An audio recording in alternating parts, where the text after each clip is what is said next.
Durante el verano de 1816, la escritora inglesa Mary Shelley fue invitada a la mansión de Lord Byron junto a John Polidori, que era médico y escritor. Una noche, Byron invitó a que cada uno escribiese una historia de terror. Y en plena madrugada, con la única luz que arrojaba un candil, Mary Shelley escribió sobre un sueño recurrente que había tenido en los últimos días, las noches anteriores. Un cadáver sobre una mesa de madera que comenzaba a abrir sus ojos, a mover sus manos, respiraba, se inclinaba y por último se ponía en pie. Y detrás había alguien, un científico que le aplicaba descargas eléctricas. Era la época de la fiebre y experimentos galvánicos. Era una época de una obsesión por revivir a los muertos. Esa noche nació la figura de Frankenstein y una extraña criatura sin nombre. Además, parece que este hecho científico se ha replicado hasta nuestros días. La noche de los monstruos.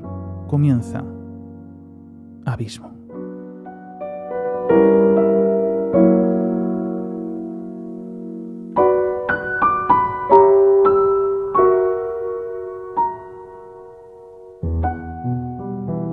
Muy buenas noches. La verdad es que nos gusta de vez en cuando hablar de cine, hablar de novelas, hablar de esas sagas interminables que sin duda todos hemos visto, bien sea en películas o hemos podido leer lo que es la novela y lo que es esa vida de Frankenstein. Porque además en aquella noche de los monstruos parece que se crean más personajes. Personajes mitificados en el cine y muchos de ellos incluso perseguidos en el mundo real. Pero me gustaría que profundizásemos más en esta historia con Silvia Ladrero. Vamos a escucharlo. Esa famosa noche del verano de 1816 llovía sin parar en Villa Donati. Allí Lord Byron se escondía de las malas lenguas que lo acosaban en Londres. Era un lugar perfecto, lleno de calma, junto al lago Leman. Desde hace unos días no está solo. Se encuentra acompañado por su médico John William Polidori. También era aspirante a escritor. Allí estaba también el poeta Percy Bysshe Shelley y su mujer Mary. Y por último les acompaña la hermanastra de la propia Mary, Claire Clairmont. Ella es la antigua amante de Byron, pero también la madre de su hija Allegra, aunque no tiene muy buena relación con Byron. Todos estos jóvenes apenas han cumplido los 20 años, pero tienen algo en común: su amor por la literatura y el romanticismo gótico. Ese verano fue casi un invierno, a causa de la erupción del volcán Tambora en Indonesia un año antes, cuyas consecuencias fueron completamente devastadoras.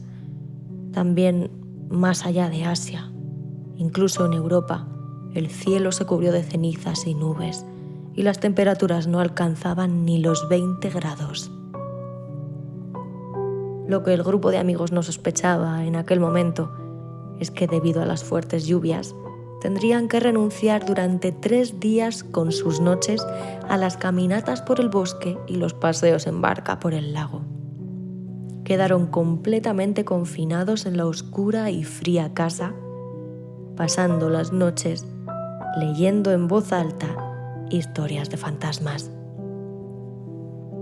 La última noche Lord Byron tiene una idea. Cada uno de ellos tendrá que escribir el cuento más terrorífico de la velada y compartirlo con los demás. El que lo consiga ganará. El tiempo, sin duda, pegaba con el ambiente gótico y romántico. Mary, atormentada por un aborto que había sufrido poco antes de esa reunión, buscaba explicación entre la vida y la muerte, lo humano y lo divino, y lo unió a una conversación que tuvo con el propio Polidori durante esa misma mañana sobre un médico llamado Galvani que realizaba descargas eléctricas en cadáveres con la idea de revivirlos. De ahí nació una historia llamada El Prometeo moderno, de la que escribió 4 capítulos en su estancia en Villa Donati y que 2 años más tarde publicaría como Frankenstein.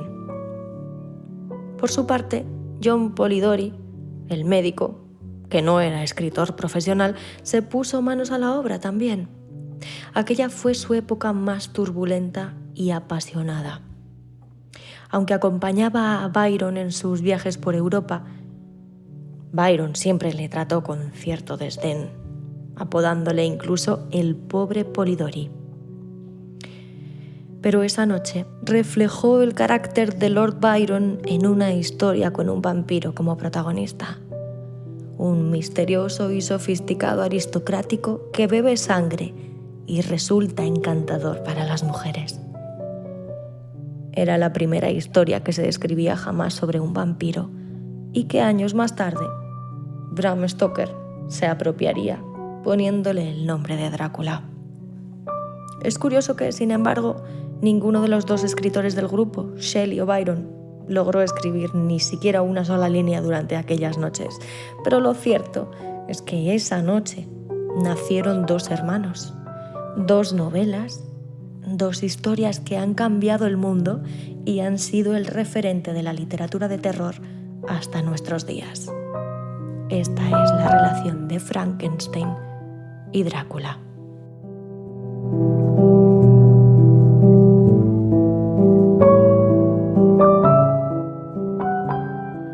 Un verano sin cielo, sin sol, la oscuridad, las tinieblas que seguramente nadie sabía cuándo se podrían disipar.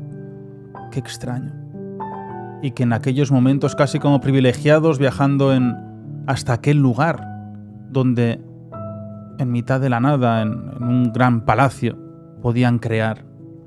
Eso es maravilloso, sobre todo porque estas personas no solamente eran mentes literatas y creadoras y artísticas, sino científicas. Y esto es muy importante hoy para esta noche, que es la mente científica, porque a la par, en esta misma época, en estos mismos momentos, en aquel lugar de Inglaterra, había expertos en medicina y en ciencia que estaban reviviendo cadáveres, que casi eran exorcizados cada una de las mañanas porque estaban jugando a ser dioses.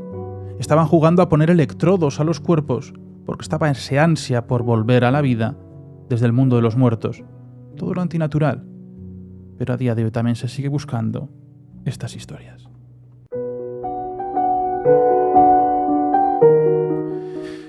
Pues Jaime Arenas, ¿qué tal estás? Buenas noches, Nacho. Muy bien estoy. Ha sido una buena semana. Qué ambiente, ¿eh?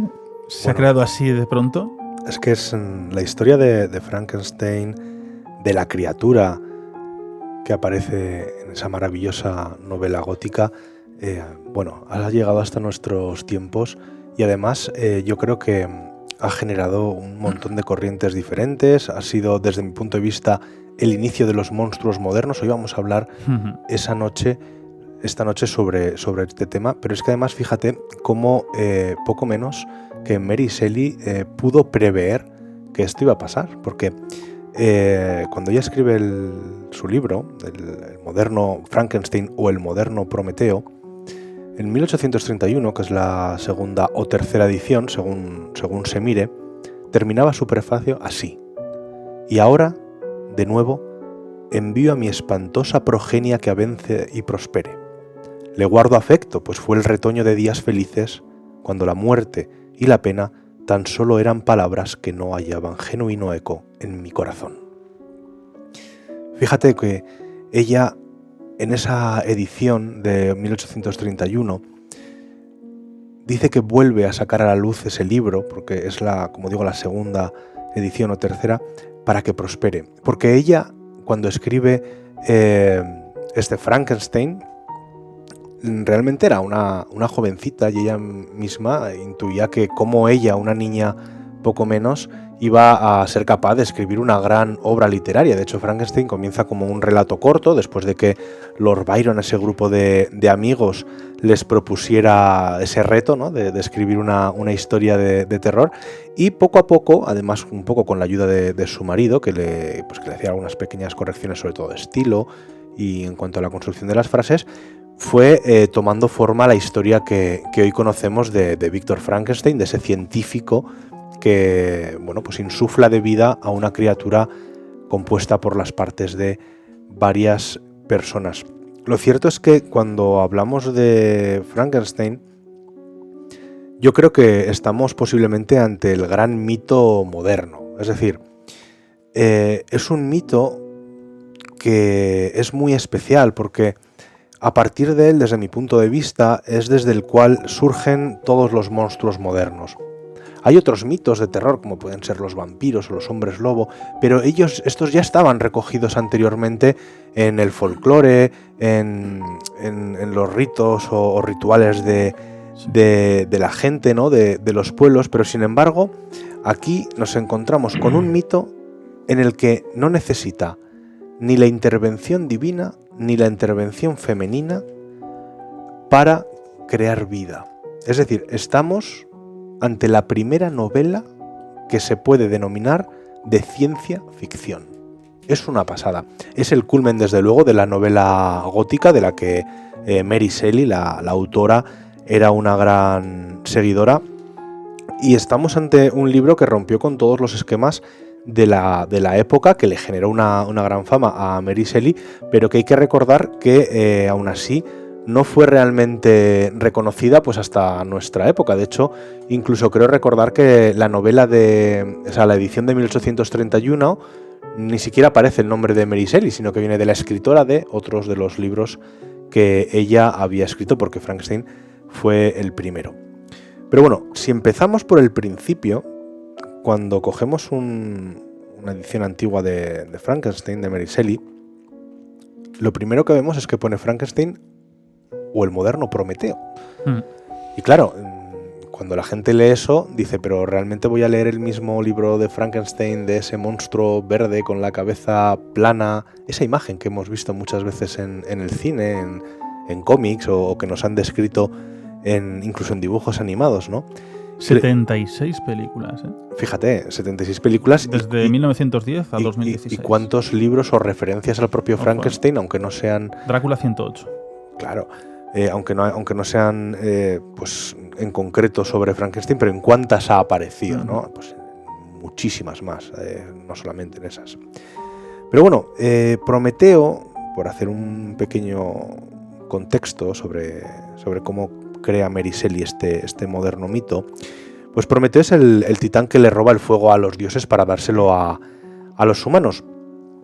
Y digamos que se hace un símil con ese poder que Víctor Frankenstein, al insuflar vida a su criatura, suplanta a los dioses. Es decir, es esa expresión que a veces utilizamos con según qué experimentos de la medicina moderna, que a veces decimos, estamos jugando a ser dioses.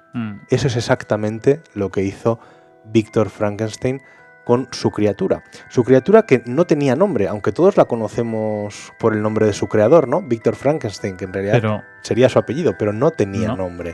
De hecho, es curioso que, bueno, luego comentaré algunos mitos en los que Mary Shelley se basó, pero es curioso que esa imagen que tenemos todos de Frankenstein en realidad no aparece en la novela. ¿Y por qué no aparece en la novela? Porque Shelley lo imaginaba tan terrible, tan espantoso, que ni siquiera se atrevió a describirlo más allá de alguna pincelada sobre su gran estatura y envergadura. Pero sin embargo, sí que describió y dejó patente algo que es muy importante, porque luego hablaremos un poquito de filosofía, y es la locuacidad del monstruo, el cómo hablaba, el cómo persuadía. Eso es importantísimo. Pues vamos a seguir hablando y saludamos a nuestro querido Dani Gueras, Mr. Krell, Conexión Barcelona. ¿Qué tal estás, Dani? Hola, Nacho, Jaime, ¿qué tal? Silvia, no sé si... Bueno, estará por ahí también, entiendo, ¿no? Está ya a los mandos. Está a los mandos. La tenemos solamente en audio. La saludo de aquí porque ha hecho un audio un saludo muy cordial espectacular. Le enviamos a Silvia. Y con lo que ha dicho Silvia y lo que ha dicho Jaime es que han resumido perfectamente lo que es el fenómeno y el mito moderno de Frankenstein, ¿no? El hombre, el científico que juega a ser Dios. Y apuntar simplemente que hay que contar que Mary Shelley, la autora de esta novela gótica, la hizo solo cuando tenía 18 años. O sea, es que es increíble el novelón que se marcó con esa edad, que casi nos cuesta creer que alguien pueda desarrollar algo tan complejo intelectualmente hablando, ¿no? Absorbiendo todas las corrientes que vertía la ciencia en ese momento y postulándolas en una novela que sentó cátedra, evidentemente, y es uno de los fenómenos literarios universales más grandes que se han dado a conocer, casi. Pues sobre ello, me gustaría a mí contaros una pequeña historia. No sé si... Porque claro, hablamos, ¿en qué se pudo basar? ¿Qué es lo que pasó? ¿Por qué no? Ella ha tenido que beber en algún tipo de fuente, no solamente los sueños, ¿no? Hablábamos del galvanismo y ahora lo hablaremos contigo, Dani, que nos cuentes un poco. Pero os voy a contar una pequeñita historia que ocurrió en el año de 1803.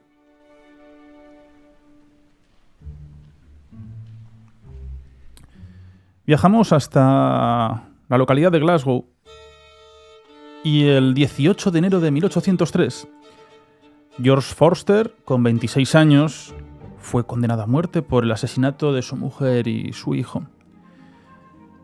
Su cuerpo fue donado a la ciencia, porque además se decía que el cuerpo es donado a la ciencia para su disección y de esta forma no poder resucitar el día del juicio final. Llegó un médico, científico, el doctor Andrew Ure, y él cogió con hay que imaginar, ¿no? Con aquel carruaje tirando los caballos, y llegó a por ese cadáver. Un cadáver que había sido ahorcado unas horas antes. Y se lo llevó al Real Colegio de Cirujanos de Londres, porque él aseguraba que podía devolver a la vida a las personas. Él lo que hacía era colocar electrodos por diferentes puntos del cuerpo y estas personas comenzaban a moverse, a tambalearse. Tenemos que imaginar una mesa de disección tremenda, aquellas mesas de mármol, frías, losas, y coloca el cuerpo de esta persona que había sido ahorcada con 26 años.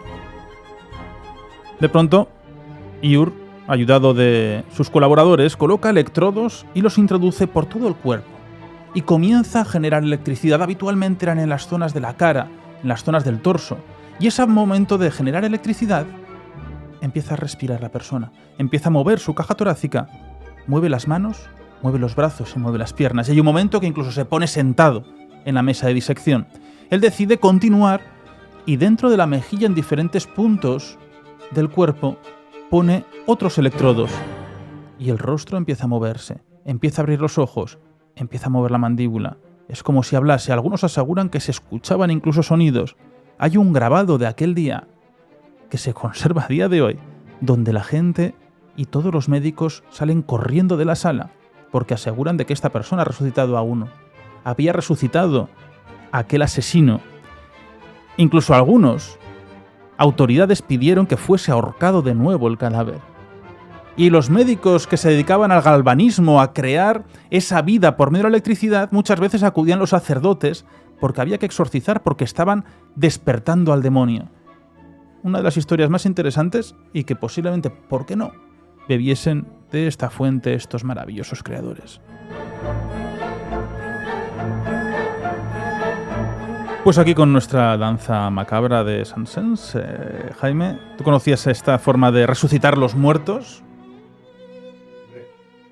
Yo conocía el hecho de que se han hecho infinidad de experimentos a lo largo de los años para intentar resucitar a los muertos con electricidad, pero es que bueno, es que al fin y al cabo la desfibrilación que conocemos a día de hoy más o menos es lo mismo. Es el desarrollo del galvanismo principalmente. Es un golpe, un electrochoque, ¿no?, que hace que tu corazón que está parado pues vuelva a funcionar, con lo cual este científico y todos los que han practicado las corrientes de Galvani y todos los experimentos que han llevado a cabo muchas veces no estaban tan lejos de lo que a día de hoy conocemos como unas técnicas que obviamente ni hace falta exorcizar a quien le han hecho una desfibrilación del corazón. A principios del 19, claro. Entonces, es verdad que, fíjate, ¿no?, como en aquella época esos pequeños avances científicos, esas pequeñas investigaciones y experimentos, pues incluso eran temerosos de Dios de que pudieran estar haciendo algo que no debían, cuando es algo habitual, que a día de hoy, pues bueno, pues gracias a Dios además, con los desfibriladores modernos se salvan muchísimas vidas, ¿no?, o por lo menos se prolongan. Pues hay algo que se conoce, bueno, lo acabas de decir, ¿no? Esa forma de crear cuerpos, ese Frankenstein antiguo, trasladado a la actualidad. Incluso hay un momento muy importante, en 1940, que es un experimento soviético, que es lo que se conoce como la reanimación de organismos, donde se puede ver el vídeo en internet, es muy crudo, es un vídeo duro, porque realmente lo que hacen es la decapitación de perros. Lo primero que hacían era extirpar el corazón a ese perro vivo y lo colocaban en una máquina que seguía bombeando el corazón, mientras generaban una especie de arterias artificiales con unos pequeños caudales de tubería, y luego extirpaban el pulmón, un pulmón, y funcionaba ese pulmón. Y luego lo que hacían era decapitar al animal, le colocaban todos esta especie de cables, y el experimento en sí, claro, a día de hoy sería muy complicado, ¿no?, hacer este tipo de experimentos, aunque se hacen también con animales, decían que abría los ojos y tenía estímulos al gusto y a la luz el propio perro. Y claro, aquí es donde se llega a ver esa parte del desarrollo médico, como ha ido continuando hasta nuestros días, que se siguen haciendo esos injertos de cabezas, de brazos, pero sobre todo el de cabeza, ¿no?, que es el que más nos puede impactar, que cuando hablas con los expertos te dicen que el día que se consiga generar la conexión de la médula espinal, se podrá hacer el trasplante de cabeza. Le llaman el trasplante de cuerpo, porque no quieren hablar del trasplante de cabeza porque es lo que tiene el alma. Y nosotros lo veremos, ¿eh? Este tipo de trasplante, como estamos viendo, de los trasplantes de cara, de brazo, de pierna, de absolutamente de todo tipo. Solamente queda conectar la médula espinal. Hay hasta trasplantes de neuronas, Dani. Lo utilizan sobre todo para momentos de Alzheimer, pero bueno, sería el que genere una empresa, la verdad es que puede obtener un gran beneficio económico porque hace falta más de uno. Bueno, lo hablábamos antes de empezar el programa, cómo el trasplante de diferentes partes del cuerpo va avanzando, ¿no? Y además nos queremos hacer un poco eco, ¿no?, de todo lo que ha conseguido el doctor Cavadas con esos trasplantes de manos, de brazos, incluso de cara. O sea, es que realmente la ciencia está avanzando muchísimo. El trasplante de cara es brutal, porque dicen, bueno, es que el trasplante de cara están poniendo la cara de un fallecido. No, están cogiendo la piel. La cara luego, pues con tu musculatura, con tu hueso, va siendo lo más similar a lo que tendrías, pero ya no es trasplantar la piel, la cara. Es que tengas movimiento, que los músculos funcionen con la piel. Es una y barbaridad. Poder tener expresión. Eso es alucinante. Se pegan años estudiando esta forma. Perdón que te interrumpa de nuevo, porque había un candidato ruso que quería que le trasplantasen la cabeza. Que hasta que tuvo un hijo, y en el 2017 se lió todo esto y él dijo que ya no quería ser ese conejillo de Indias, pero hay un médico que vamos a hablar que es hiper polémico, donde él está convencido y él está seguro de que dentro de muy poco tiempo él va a conseguir trasplantar un cuerpo, que es lo que dice. Sí, no, lo que iba a decir es que realmente esto es como todo. ¿Se puede clonar un ser humano? Bueno, yo estoy convencido de que si pudieron hacer clones de ovejas que genéticamente no dejan de ser muy similares al ser humano en cuanto que son mamíferos, desde luego se puede clonar. Se supone que está prohibido. Otra cosa, efectivamente. Pero seguro que se ha intentado. Claro, bueno, yo no tengo ninguna duda. Es lo que hablábamos antes. ¿Dónde está el límite? Pues seguramente el límite lo tenemos en la moral y en la ética, porque científicamente, ese es el límite absoluto. Bueno, pues a base de inversión será un adelanto al que podremos llegar. Lo que pasa es que es verdad. Se ha hecho de trasplante ya con cadáveres. Además, se hace de forma sentada, porque se llevan con las constantes vitales, como todo trasplante, y sentaron a las dos personas y le cogieron la cabeza a uno para trasplantársela al otro y dijeron que fue exitoso. Bueno, yo ese caso concreto no lo conozco, sí que conozco el de los soviéticos y el de los chinos, ¿no?, que hacían trasplantes de cabezas de perros y que decían que tenían cierta viabilidad. Sergio Canavaro se llama el protagonista. Ratones. Casi como el futbolista. Y lo cierto es que llegaremos. La cuestión es que aquí, hablando de Frankenstein, de lo que estamos hablando en realidad es de coger muchas partes de diferentes personas, unirlas e insuflarles vida. De hecho, es una de las grandes cuestiones filosóficas de la novela, porque cada una de las partes que el doctor Víctor Frankenstein cogía, la cogía porque era bella, pero sin embargo cuando las une, ese todo es un monstruo, es una aberración, ¿no? Un monstruo que acaba con él, con toda la familia. Acaba en la más absoluta tristeza esta persona. Entonces, claro, yo no sé si los trasplantes de cabeza se podrán hacer o no algún día. Supongo que sí, que al final es cuestión de ciencia.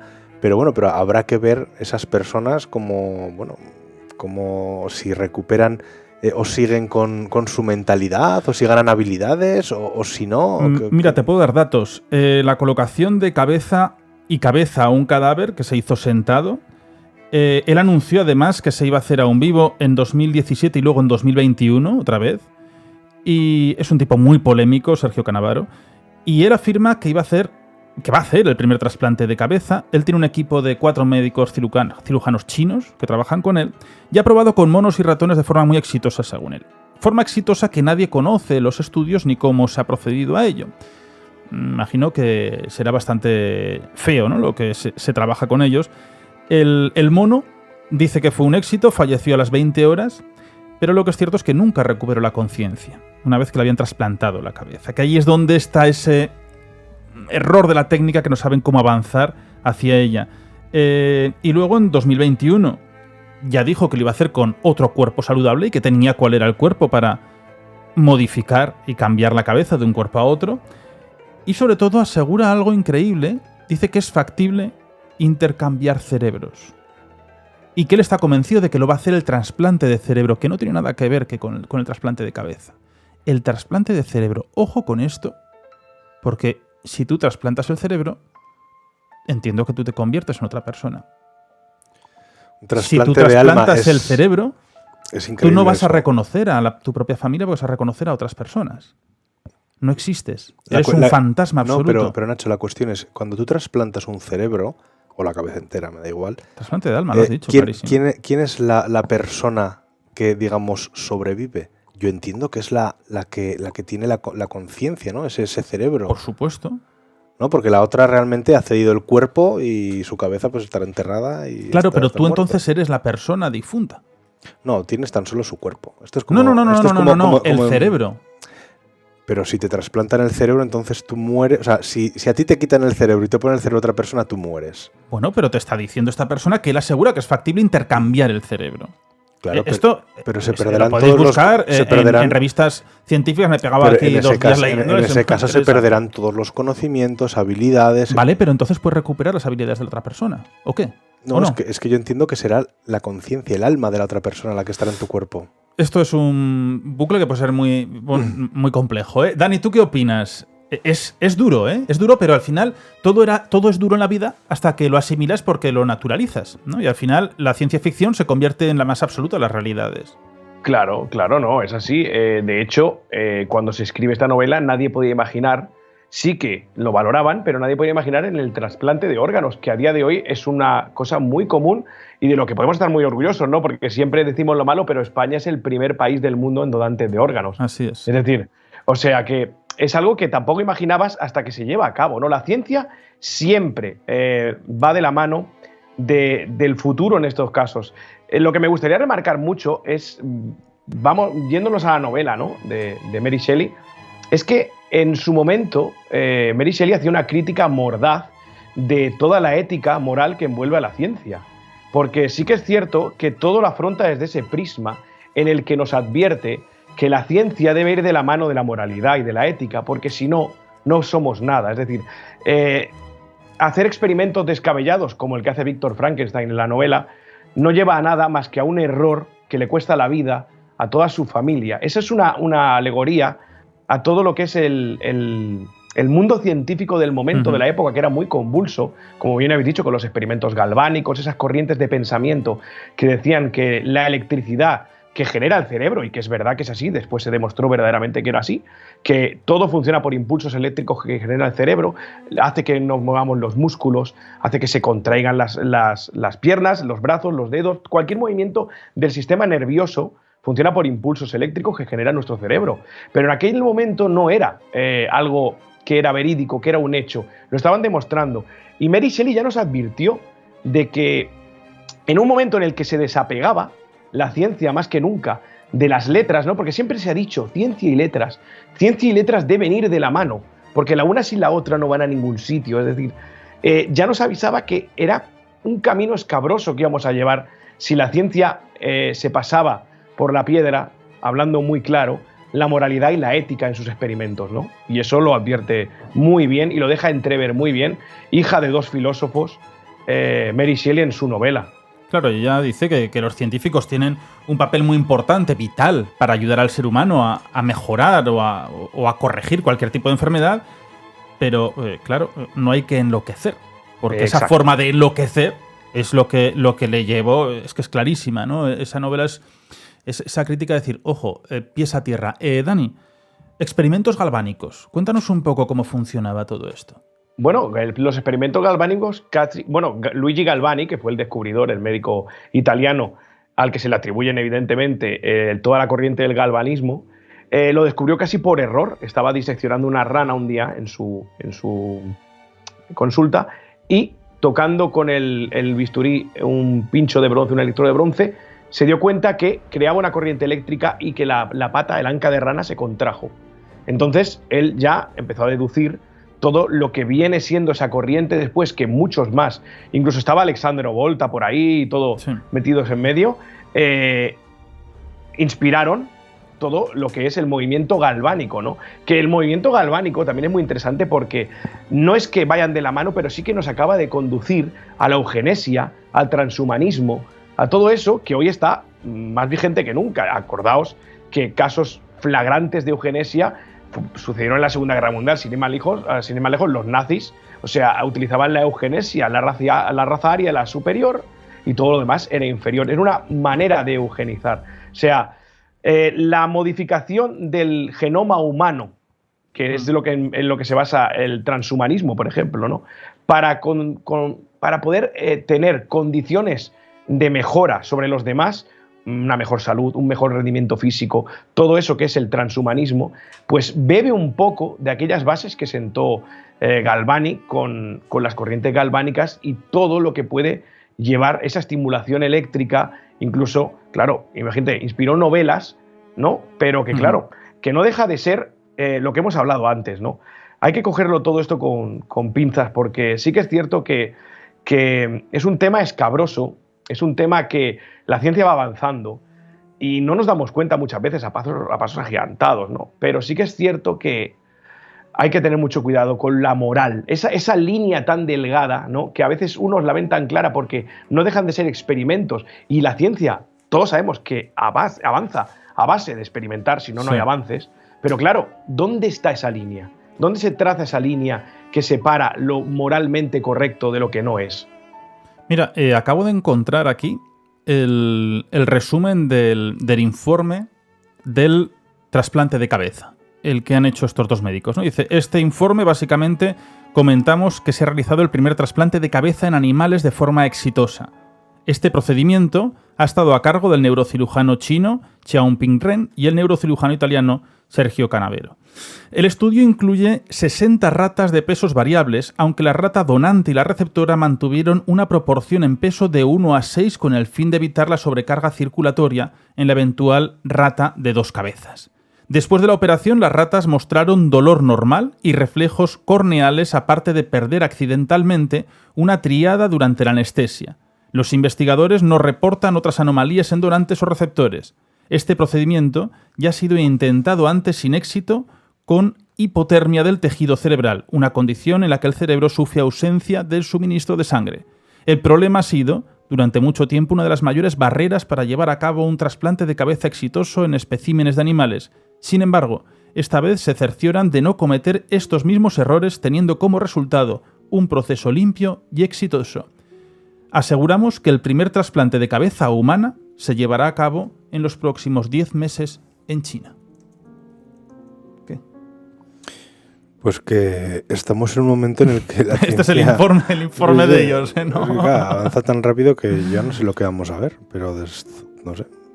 En China, claro, es que por eso ellos lo han intentado aquí, en Europa o en el continente europeo, y no encuentran ahora mismo el donante. El donante sí que estaba, que fue en el 2017, y luego ya dijo en el 21 que dejadme en paz, que me he casado, voy a tener un hijo y olvidaros que yo no hago de conejillo, ¿no? Pero, claro, en China pues han debido encontrar ese agujero legal, seguramente autorizado, pues, obviamente por el gobierno chino, que lo que quiere pues lo autoriza y ahí nadie respira. Y bueno, pues si ellos consiguen el hito científico revolucionario del trasplante de cabeza, pues lógicamente el país, el continente casi que lo permita, bueno, pues se va a llevar a lo más alto de la ciencia. Fíjate que realmente...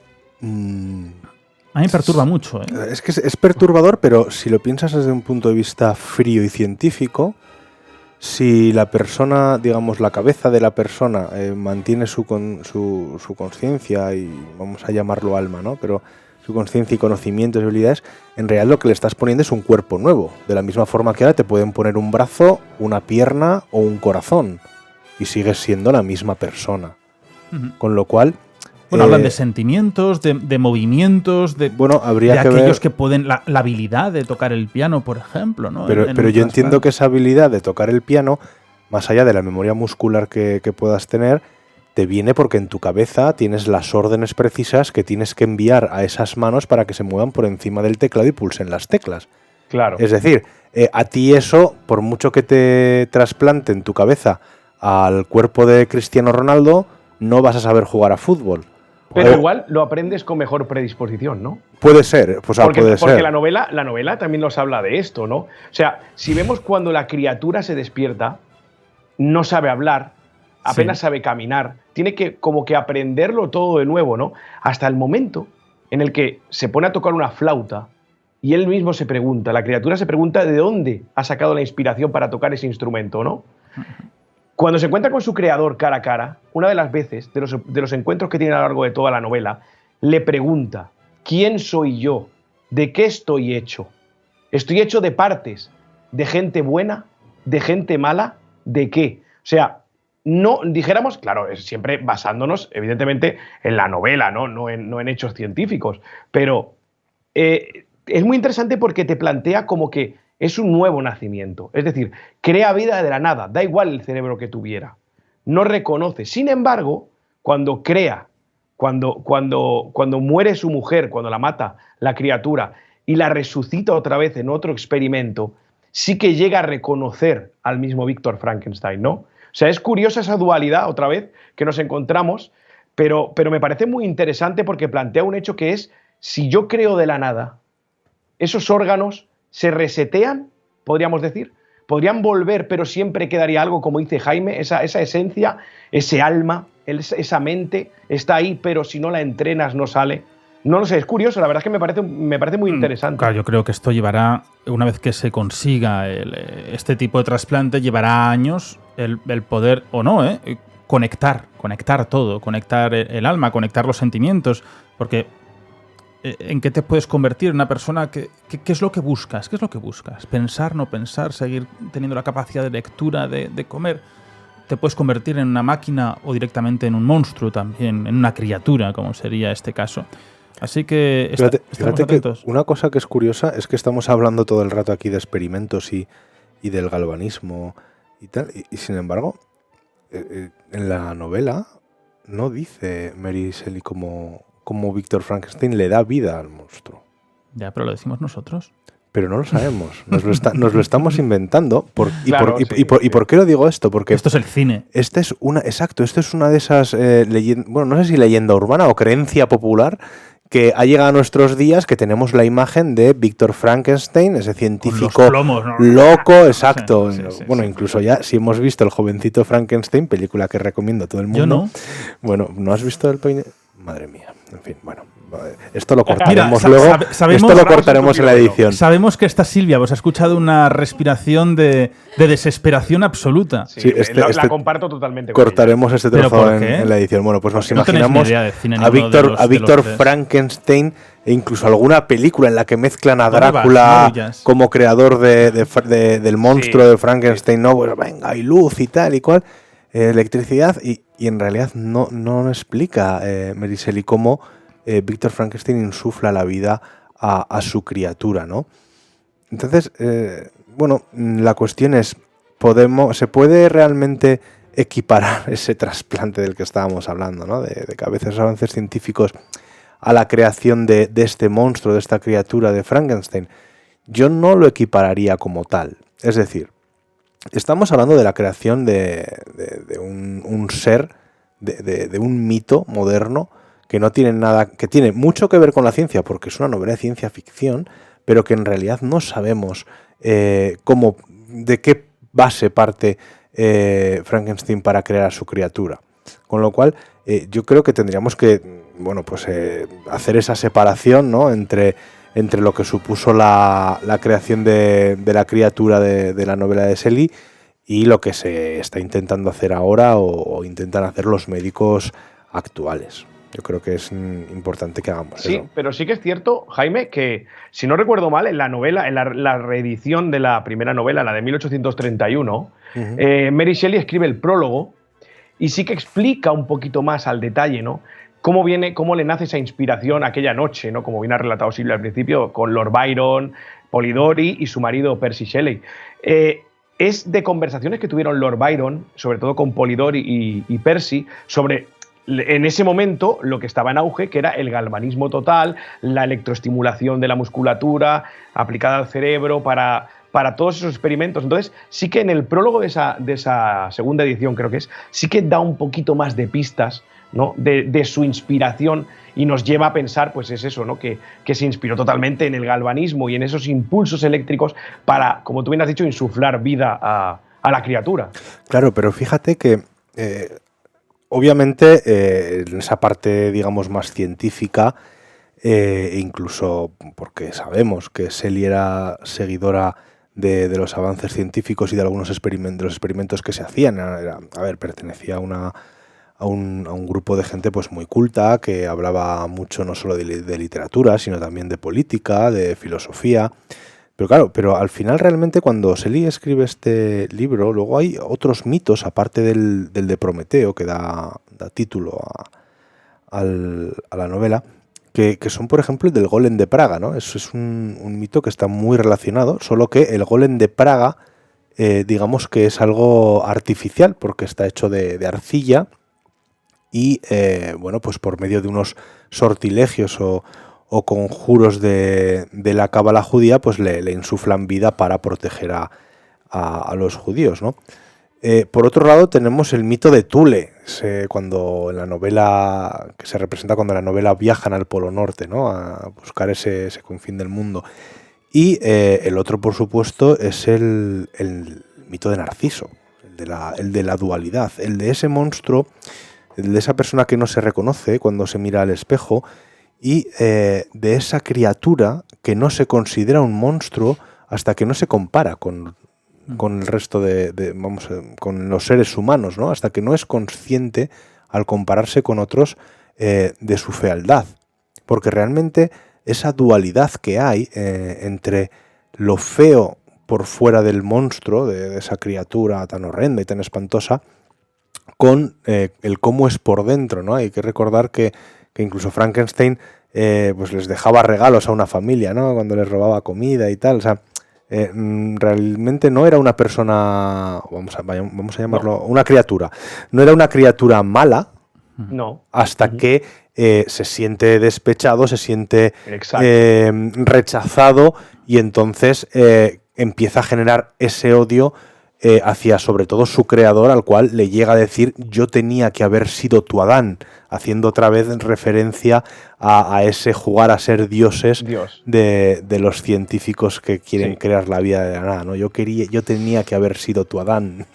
Es más, es que además, ya que has hecho referencia, Jaime, además, es otra crítica maravillosa que hace la autora a la sociedad y a la humanidad en general, ¿no? Es decir, la criatura nace siendo bondadosa. En la novela explica cómo Víctor Frankenstein, cuando la ve, cuando se horroriza de lo que ha creado, la abandona en el bosque, literalmente, pensando que moriría de inanición y ya está, y todo terminaría, ¿no? La criatura se queda allí sola, sobrevive como puede, sin matar un solo animal. No mata, se alimenta de bayas, de flores, va comiendo, no caza, no mata a otro ser vivo. Es decir, la naturaleza con la que inicia esa creación es bondadosa, es buena. ¿Y qué pasa? Que, como bien has dicho, se corrompe al ser rechazada, repudiada por sus iguales, podríamos decir, al fin y al cabo, ¿no? Él se da cuenta de que no encaja en la sociedad, como le pasa a mucha gente, ¿no? Cómo lo estigmatiza ese comportamiento que tienen hacia él, que él no entiende porque solo quiere ayudar. Y todo eso lo marca, lo acaba haciendo corromperse y lo convierte en la criatura que jura venganza en la noche de bodas a Víctor Frankenstein si no le convierte, si no le crea una compañera de vida, porque él lo que no quiere es estar solo. Víctor Frankenstein se niega y todos sabemos lo que ocurre, ¿no? Es decir, le jura venganza, le jura que en su noche de bodas dará muerte a su compañera de vida y así lo hace la criatura. Hasta ese momento no comete ningún acto vil, no hace nada malo, o sea, es el paso de corromperse, de cómo la sociedad influye en su persona, en su ser, y lo va corrompiendo de esa manera, ¿no? Y acaba pues cometiendo ese acto tan atroz que es de acabar con toda la familia de Víctor Frankenstein, menos con él, porque al fin y al cabo tenía remordimientos, o sea, tenía remordimientos la criatura. Todo desde un punto de vista filosófico, la novela también es maravillosa analizarla, ¿eh?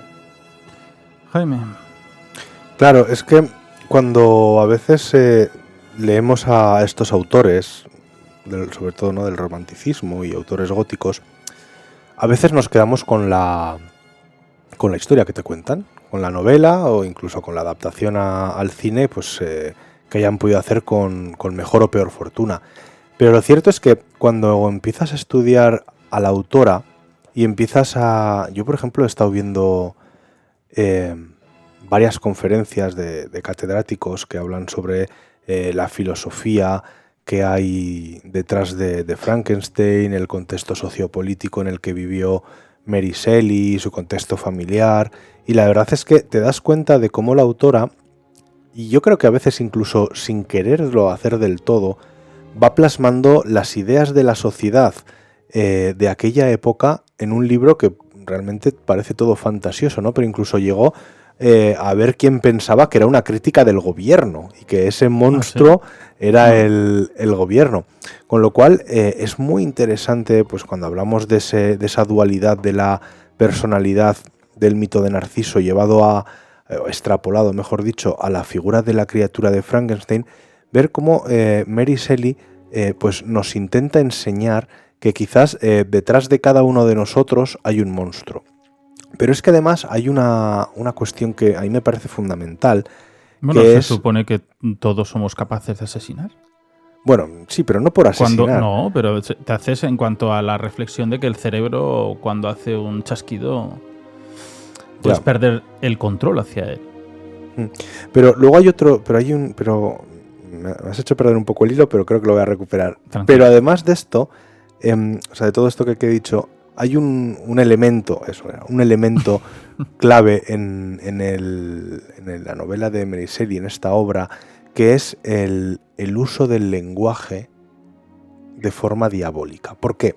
Porque cuando nosotros nos imaginamos o pensamos en el mito de la criatura de Frankenstein, tenemos ese deje, esa querencia de ir hacia las representaciones que hemos visto en el cine, en el teatro, en cómics, de una criatura balbuceante, de una criatura que poco menos que medio habla, medio gruñe, y realmente cuando tú lees la novela es todo lo contrario.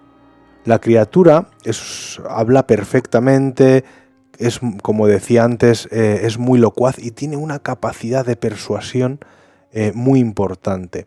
Y utiliza ese lenguaje para poder ir persuadiendo, para poder ir avanzando y también, por supuesto, para ir amedrentando y aterrorizando a su propio creador a lo largo de la novela. Y yo creo que precisamente el que Víctor Frankenstein tenga tanto miedo de la criatura no es tanto, que lo es, la fortaleza física de la misma, que le permite llevar a cabo según qué atrocidades, sino también la forma en que se lo dice y la forma en la que le hace reflexionar sobre lo que ha hecho. Esta es una de las conclusiones que desde mi punto de vista se pueden llevar a cabo, se pueden llegar cuando lees el libro y ves un poco la relación que hay entre el marino que lo recoge a Víctor Frankenstein en el Polo Norte, que no me acuerdo ahora mismo cómo se llamaba, que al final es el que cuenta la historia. John Walton o Robert Walton, ¿puede ser? No recuerdo el nombre, bueno, al final es quien te cuenta un poco la historia a través de sus diarios, porque se va haciendo amigo de Víctor Frankenstein, ¿no? Y de cómo Víctor Frankenstein está persiguiendo a la criatura porque la criatura es su destino. Es decir, acabar con la criatura es acabar consigo mismo. Ujú. Y lo espectacular, ¿no? Que aquella noche de monstruos, claro, es que nace también el gran mito de Drácula. Pero ya está tal. Ahí nace el vampiro de Lord Byron, que posteriormente Claro. se convertiría en el Drácula de Bram Pero es que ha Stoker. hecho enloquecer a gente. Enloquecer a gente con que esto era real, que esto existía, que pom, pom, pom. Entonces decir, wow, qué maravilla de nocturnidad que tuvieron ahí. Es que fíjate, ¿no? Se conjugó un poco todo, porque además lo contaba, me parece que, no sé si Silvia o Dani, que se conoce aquel año de 1816, se le conoce como el año sin verano, ¿no? Por Años aquella sin verano. erupción. Bueno, Silvia lo contaba, lo del volcán que dejó Ujú. teñido de cenizas el cielo de medio planeta. El volcán Mayón, que está en el monte Tambora, explota. Bueno, hay una ¡Pum! erupción. No, escucha, las explosiones se escucharon a 2.600 kilómetros. Estamos hablando de que si nos pareció mucho muy grande la explosión o la erupción del volcán que tuvimos en Tenerife o el del Krakatoa, pues este fue como 4 o 5 veces más Bueno, potente. claro, imagínate. Imagínate cómo invadir sería el cielo entero. para que desde Malasia, Sí. Indonesia, llegase a Europa, hiciese bajar las temperaturas. Desde que se tiene constancia, desde que se tienen registros, fue el verano más frío. Bueno, acuérdate, el volcán que hubo hace unos años. Que, El de Islandia, el de Islandia que cerraron todo bueno, el espacio aéreo. Bueno, yo no sé cuántos vuelos no pude coger. Pues imagínate, Aquellos días retrasaban todo, cambiaban. Era pues increíble. imagínate en aquella época, en la Ginebra suiza, con un frío brutal en mitad del verano, que yo me los imagino a todos, con luces de velas, la chimenea poco menos que encendida y contando esas historias de terror. Y ¿Quién lo pudiera ver por un agujerito? Hombre, y Lord Byron dices, pues ahora vais a escribir cada uno una historia, a ver, no sé qué, tal. Vaya. O sea, pero eso debieron ser unos días brutales. Todos ¿no? borrachos. Vaya. Bueno, eso ya no lo sé, pero Pero favor, desde aquí reivindiquemos. ¿Quieres hacer algún llamamiento a Byron? Que el vampiro es de John William Polidori, no es de Lord Byron. Se lo adjudicaron a él, pero es suyo. Tienes es razón, decir, lo tienes escribió razón. Polidori. Este Pobre- llamamiento se lo está haciendo, pobrecillo. aunque lo generalices, se lo acabas de hacer a Jaime, ¿no? ¿Por qué? porque No, me he equivocado, porque he dicho que no, era de Lord no, Byron. no, bueno, es igual, no, da igual. Pero es que no es que se equivoque Jaime, es que se lo adjudicaron a Sí, Lord es que, Byron. a ver, claro. es que Él era el poeta. no está muy claro, pero al final Lord Byron, Bueno, era el dueño en aquella del época, bueno, no es que fuera el dueño, es que era como una estrella de rock, te quiero decir.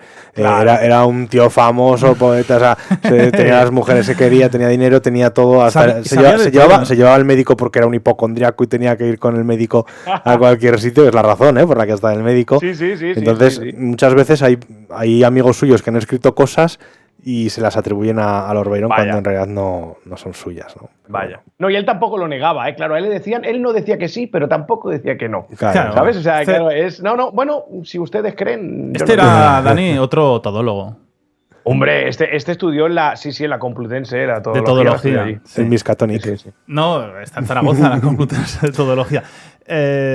Bueno, ¿qué nos dejamos? ¿Qué nos dejamos sobre que os guste y os llame sobre este tema de Frankenstein? Porque hemos hablado, por supuesto, de estos trasplantes. No hemos comentado casi el proyecto Cabeza de Mono, que era muy interesante, que se fue en el año 70 con un neurocirujano, Robert White, que hizo una operación absolutamente insólita al trasplantar la cabeza de mono a otro y sobrevivió 18 horas. Claro, estamos en el 70, el otro era en el 40. Entonces esa evolución, que es increíble, pues seguramente nosotros podamos ver ese propio Frankenstein. Porque, ¿por qué no? Que le trasplanten la cabeza, pues una pierna, un brazo. Claro. Aunque ahora es una técnica muy se consigue, pero muy compleja, pero habrá en algún momento en el que tenga una naturalidad y sea lo más lo más normal, tampoco podemos decir, pero bueno, se intervenga con relativa facilidad por medio de la robótica. Bueno. Y digo yo, que estamos hablando de trasplantes de cabeza, de la cabeza de mono, todo esto, pero claro, nos preguntamos que eso va a pasar, va a suceder, pero Sí. yo me pregunto, ¿cuántas pruebas habrán hecho ya de las que no tenemos conocimiento con eso? Bueno, por supuesto, precisamente? muchísimas. Sí. Claro, Bueno, yo porque es que para estoy sacar convencido. pruebas a la luz que van más o menos bien, se han tenido que hacer cientos, no voy a decir miles, igual es una burrada, pero cientos que no han ido nada bien. Bueno, pero, Claro. pero es que esto es como a mí me gustaría hacer un día un programa sobre la clonación. el ser humano seguro que lo han clonado en algún punto del mundo. Otra cosa es que como no está permitido... Hay algunos países que sí que está permitida la clonación humana. Habría que mirarlo, ahora no me acuerdo. Hay un listado en internet. No se puede, casi en el 90% del planeta. Pero, narices, ¿cómo no van a intentar...? Por supuesto, y seguro que hay algún humano clonado. Yo es que no tengo ni la más mínima duda de que haya humanos clonados. ¿Tenéis alguna duda? No, lo que estaba pensando es que... No tengo prueba, pero tampoco dudas. Lo que estaba pensando es que la clonación humana estará permitida en los países en los que no se hayan parado a legislar sobre eso o que no hayan firmado ningún tratado internacional que lo prohíba, ¿no? Porque es que si no me parece un poco... En fin, pero bueno. Pero yo creo que... o sea, no podemos irnos, ¿no?, sin volver a hacer un poco de mención a cómo el mito, o sea, cómo Frankenstein, cómo esta obra de Mary Shelley es el origen de todos los monstruos modernos, pero incluso ya no de monstruos, ¿no? O sea, es que realmente estamos hablando de Jurassic Park, por ejemplo. O sea, Jurassic Park es la misma idea de cómo Hammond, ¿no?, crea esos dinosaurios, pues bueno, pues con otras técnicas científicas, pero es que al final es lo mismo.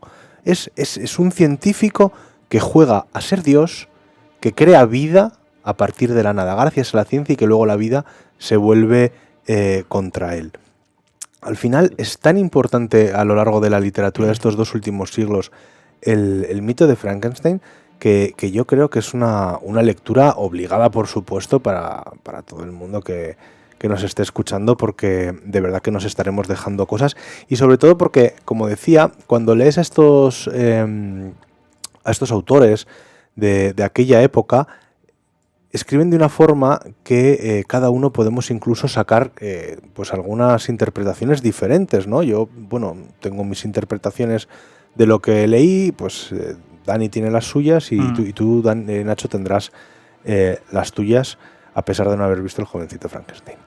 Entonces, yo creo que es importante que quede bien claro pues esa importancia y ese reconocimiento a Mary Shelley, que no tuvo en vida, de ese inicio de la monstruosidad moderna, de esas criaturas horrendas y feas que no siempre tienen por qué ser malas, y de cómo se inicia con esta novela de la que estamos hoy hablando. Sí, pues exacto. Aquí estoy buscando y tenemos países muy interesantes de clonación y fáciles de llegar. Claro, hablaremos sobre ello. Me gustaría también que claro, de Mary Shelley, nombras Mary Shelley y te viene Frankenstein a la cabeza, ¿no?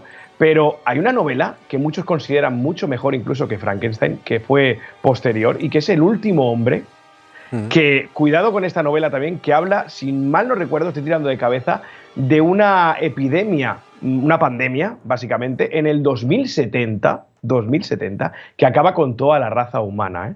O sea, cuidado con Mary Shelley y Nostradamus. El último hombre. El último hombre. Sí, de hecho, yo creo que Bill Gates ha leído esta novela y está preparando alguna cosita por ahí. Bill Gates, bueno, mientras no lea a Elon Musk. Claro, porque no paran de decir la próxima extinción humana va a ser por culpa de un virus, hay que prepararnos para nuevas pandemias. Macho, ¿Hay gente preparándose para esto, Jaime, tú que controlas el tema? ¿Para las nuevas pandemias? Sí. Por supuesto, pero es que lo peor de todo es que ¿Cómo se llama? estamos haciendo experimentos, y precisamente uno de ellos es Bill Gates. Se está haciendo experimentos en los que se pretende incluso que a través de las picaduras de los mosquitos se pueda llegar a vacunar a la población.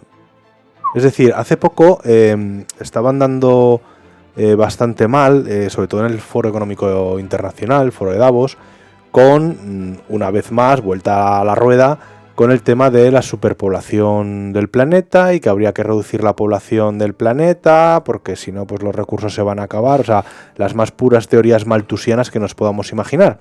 Y entonces salió un científico muy gracioso él, que además lo contaba casi pues sonriendo y pensando que estaba dando la solución y que era maravillosa, y decía que una de las formas que había de reducir el consumo de carne, porque obviamente el consumo de carne era desmesurado y había que reducirlo, era, pues bueno, pues él decía que claro, que la picadura de una garrapata te hacía intolerante a la carne, y si te pica eso la garrapata... es verdad, lo he leído. Y si te hace... Hombre, claro que es verdad. No, pero vamos a ver, no. Que la han vuelto a sacar hace poco el estudio. Claro, y si te pica la garrapata... De que hay una concreta, además. Claro, y si te pica esa... roja o algo así. No sí, la garrapata roja. Tipo de garrapata, pues, sí. Te hace que seas intolerante a comer carne y por lo tanto solucionado el problema del consumo de carne, ¿no? Pues, o sea, están jugando ese tipo de cosas. Obviamente se sigue experimentando muchísimo con virus y bacterias. Esto no será una noticia fake, ¿no? No, es real. No, yo vi el vídeo. Yo es que no sé si la leí ayer o anteayer, lo de la garrapatada. No, es real y además tiene cierta lógica, ¿no? Pues de la misma forma que los animales pueden transmitir enfermedades, pues ¿por qué no van a poder transmitir algo que pues no sea en este caso malo, sino que te proteja de otras cosas? Pero al final es otra vez volver a lo mismo, es jugar a ser Dios, es un poco llevar el transhumanismo del que hablaba antes Dani ya a la enésima potencia, de intentar incluso modificar al ser humano sin que lo sepa el propio ser humano. O sea, para mí estamos ante unos tiempos oscuros, convulsos, peligrosos y en los que se está jugando mucho con nosotros sin que nosotros ni siquiera nos podamos dar cuenta o podamos percibirlo. Algo querías apuntar, distanciándonos, ¿no? Distanciándose esa ética, esa moralidad de la ciencia totalmente, están totalmente desapegados ya. Es decir, la ciencia va por un camino y la ética y la moral va por otra. Es que, claro, es complicado, ¿eh? Sí, porque al final muchas veces cuando alguien no tiene una moral o una ética que aplicar a sus experimentos, y antes comentabas los que se realizaron durante la Segunda Guerra Mundial, ¿no? Que aunque suene duro decirlo, pues es verdad que muchísimos avances médicos se consiguieron gracias al sacrificio de muchísima gente que fue asesinada durante estos experimentos. Y el problema está en que a día de hoy esas mentes científicas que no les importa acabar con una vida humana es que siguen existiendo. Es que tenemos proyectos americanos en los que se ha experimentado con la población. Con lo cual, te quiero decir, no hace falta más que una persona con mucho dinero y con estas intenciones, exacto, se vaya a una isla del Pacífico o a un país laxo en legislación de este tipo y lleve a cabo estos experimentos. Entonces, bueno, hay que tener cierto cuidado y cierta prevención porque yo creo que esto se estará haciendo y si no se hace, lo habrán pensado. Sí. Y algo les habrá paralizado, ¿no? Pero sí que es verdad que la dirección, el rumbo que está tomando la humanidad, a mí me preocupa muchísimo, ¿no? Es como el tema de las ciudades de 15 minutos, que por cierto Zaragoza ha sido seleccionada para ser uno de los proyectos pilotos de ciudades de 15 minutos, ¿no? Que se supone que es una ciudad en la que vas a tener todos los servicios a 15 minutos andando. Pues todos a vivir a Zaragoza, que ahora es la cuarta capital de España. Desde tu domicilio. A mí me parece una barbaridad eso. Porque, ¿el qué? Bueno, pues porque yo a 15 minutos de mi casa, por ejemplo, ¿te parece lejísimos? No tengo ningún parque. ¿Pero cómo no vas a tener un parque a 15 minutos y vas a todos los sitios en moto? No, pero es que no puedes, es que se supone que es andando. Vale. Hombre, ¿la plaza de los sitios? Bueno, ya ves tú. Habrán puesto jardines así en panza. Sí, a ver, ¿no tienes ningún parque cerca de tu casa? Hombre, el Miraflores. Pero eso es un parque privado, es una urbanización privada. Sí, puedes entrar, pero eso es privado. Bueno, pero es privado con acceso. Nacho, lo que yo te diga, es increíble. O sea, es increíble. O sea, antes, Ibercaja no, que lo ha quitado. Lo de Ibercaja, un día hablaremos de las reformas urbanísticas. Sí. Porque hay algunas que son muy acertadas y otras pues que no lo son tanto. Pero como el terreno es de... Bueno, es que no voy a decir nada. A ver si nos querían hacer algún tipo de promoción Ibercaja. Ahora ya no la podrán hacer, porque al final rompen árboles y céspedes. Jaime Iber...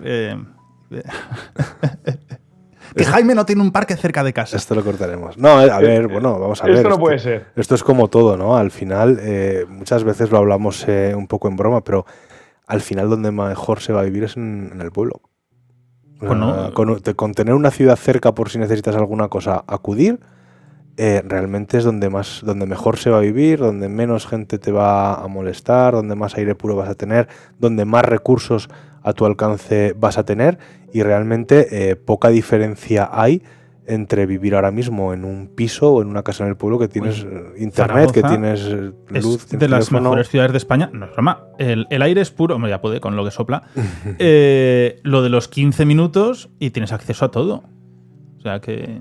No, que vengan a hacer turismo. Si el problema es cuando te digan, oye, que no puedes coger el coche para ir a X centro comercial. ¿Cómo que no? No, porque tú te tienes que mover en tus 15 minutos andando. Pues andando, Jaime, andando. No, pero que nos andas poco. Bueno, pues cuando tú te vayas a ir al centro comercial, por ejemplo, de Puerto Venecia, He ido comprarte andando más de una vez. una televisión, ¿sabes? O te la llevan a casa o no te la O te podrás ves llevar. andando. Pues hace transbordo. Y cuando vayas a Ikea a comprarte un sofá, ya veo que me vas a llamar a mí, a Dani, a Silvia Claro, cada y a uno 3 o por 4 amigos más diferentes para casas. llevar cada uno una pieza. O sea, es que... pero Bueno, un programa, de verdad, me ha gustado muchísimo el tema Frankenstein y sobre todo el imaginar en aquella época, en ese verano oscuro, profundo, tenebroso, de cómo consiguieron crear algo tan maravilloso que nos ha llegado hasta nuestros días y que estamos aquí hablándolo tan plácidamente a la luz de las lucernas artificiales de esta casa. Jaime, genial. Bueno, Nacho, un programa más y pronto creo que tendremos un programa... ¿Otro más? Sí, pero con amigos en directo. Ah, en Quinto. Quinto, en el Museo de Momias, el 9 de septiembre.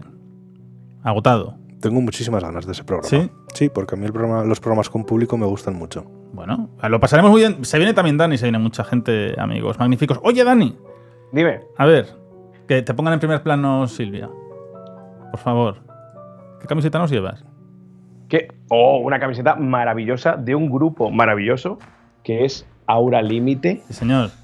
¿Eh? Buenos amigos, llevan más de 100.000 suscripciones ahí en... ¿Sí? No, en serio, llevan un verano brutal. Aura Spotify, Límite en plataformas, Spotify. por favor. Sí. Iros a suscribir, ¿eh? Sí, Tremendos. que a final de septiembre estarán en Zaragoza dando la nota. Lo contaremos. Es que aquí alguien se pone vergonzosa. Dani, un Dime. abrazo. Pues igualmente, Nacho, ha sido un programa que me ha gustado mucho, la verdad, muy interesante. Y no me gustaría irme sin Por favor. sin hacer el símil de... Vosotros pensad, ¿no? Lo visionaria que... Es que la figura de Mary Shelley a mí me apasiona, me encanta, ¿no? Imaginad lo visionaria que pudo llegar a ser esta chica con solo 18 años. ¿Qué diferencia? Yo os lanzo desde aquí una cuestión para que la cogemos. reflexionéis. ¿Qué diferencia hay entre la criatura que crea Víctor Frankenstein, machacada por la sociedad, en inicio buena, que acaba corrompiéndose y cometiendo actos atroces? ¿Qué diferencia hay entre cualquier chaval o chavala hoy de un instituto que sufre bullying, que sufre presión social, que lo machacan continuamente y coge un arma, sobre todo en Estados Unidos, y se lía a tiros en un instituto? Imaginaos la referencia, ¿no? O sea, ya veía la condición humana, lo débil que es ante la sociedad. Evidentemente no todos los casos son así, ¿no? Habría que analizarlos, pero sí que muchos, si miras, si escarbas un poco y te quitas la corteza, muchas de esas personas que cometen actos atroces, y evidentemente, sobraría decirlo, no voy a justificar ningún acto atroz, ni estos ni los de la criatura de Frankenstein, pero sí que es verdad que ya guardaban similitud, ¿no? Una persona, ya nos hablaba de esa filosofía del ser humano. Nada, está, no doy más la brasa. Me despido. Genial Muchas reflexión. gracias. No, de verdad. Muchas gracias, Dani, por esa reflexión que nos lanzas. Gracias a vosotros. Y Dani, Jaime, un abrazo.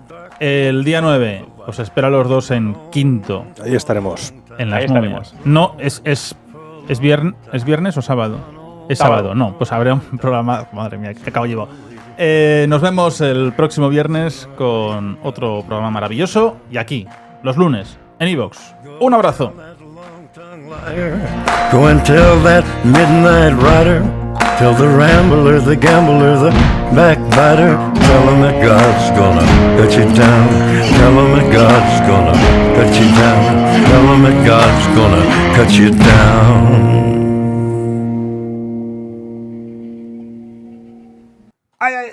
A ver. 16 minutos grabados. No jodas. Espérate que ha entrado un momento de susto. Este está muy este es muy bueno, ¿eh? El primer El de Jaime. Hombre, sí, tú con cara de tonto y Dani con Pero los la ojos tuya cerrados en plan dormido. Parece que estás viendo un ovni. Si yo me te estaba mirando a ti, digo, mira un Frankenstein real. Separa un poquito, ¿qué? El jovencito Separa un poquito. Frankenstein. Ni se te ocurra meter tijera allí. Gracias. Pero Ni se te ocurra meter tijera, dice. Nos No, por favor, conocemos el percal. No. Ahí no, por favor.